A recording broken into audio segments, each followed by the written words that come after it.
Comment faire son deuil, traverser la douleur pour renaître. Le deuil est un voyage au cœur de la douleur, un passage obligé qui nous transforme à jamais.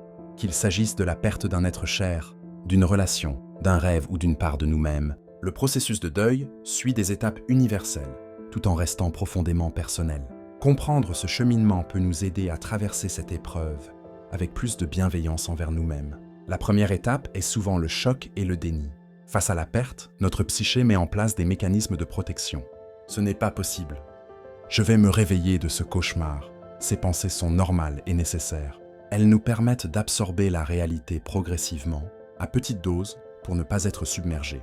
Vient ensuite la colère, cette émotion souvent mal aimée mais pourtant si salutaire. Cette révolte est le signe que notre esprit commence à accepter la réalité de la perte. La colère donne une énergie, même si elle est douloureuse, pour affronter l'inacceptable. La phase de marchandage est un moment où nous tentons de négocier avec le destin. Si seulement j'avais, et si je... Ces pensées reflètent notre désir désespéré de reprendre le contrôle, de trouver un moyen d'inverser l'irréversible. C'est une tentative de donner un sens à l'insensé.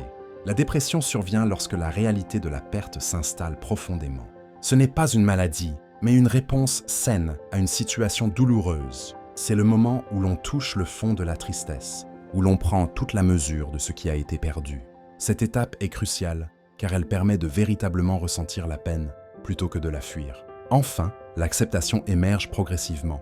Attention, accepter ne signifie pas approuver ou oublier. C'est apprendre à vivre avec la perte, intégrer cette nouvelle réalité à notre existence. C'est retrouver la capacité de sourire à nouveau, tout en portant la mémoire de ce qui a été.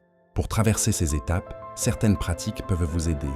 Permettez-vous de ressentir toutes vos émotions sans jugement. La tristesse, la colère, la culpabilité sont des réponses normales. Parlez de votre peine. Le deuil a besoin de témoins pour être pleinement vécu. Donnez du temps au temps. Le deuil ne se précipite pas. Le deuil n'est pas un processus linéaire. On peut avancer, reculer, stagner. L'important n'est pas la rapidité, mais l'authenticité du chemin parcouru. Chaque larme versée, chaque souvenir partagé, chaque moment de recueillement participe à cette transformation intime. La vie après le deuil n'est jamais comme avant.